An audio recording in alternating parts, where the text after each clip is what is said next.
talking about global equities.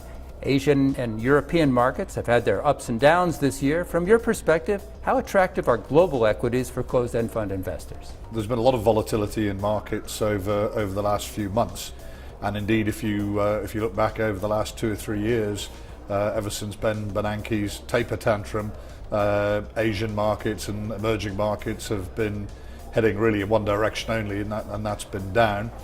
And we've seen a lot of volatility in Europe as well. The interesting thing is a number of US investors are actually looking at European markets now and seeing opportunity. So you've actually seen over the last 12 months a significant asset flow towards European equities. That's not been happening on Asia and in emerging markets.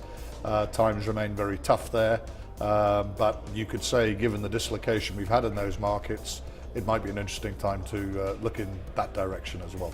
We see headlines about potential slowdowns in growth and negative interest rate policies.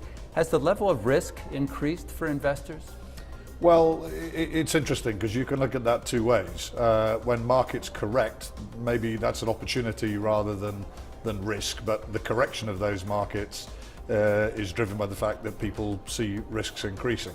So there's an argument that maybe any increased risk has been discounted in the level of markets. What's your outlook for the rest of the year?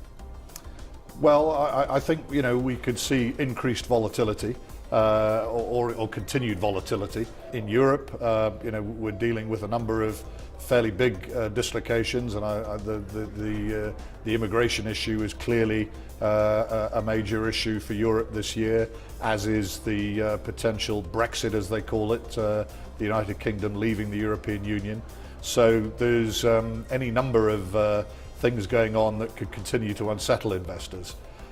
In the emerging market world, whilst we have seen growth numbers come down a little bit, I think actually you might start to see some investors move into those asset classes now when they believe that perhaps the worst of the volatility is over.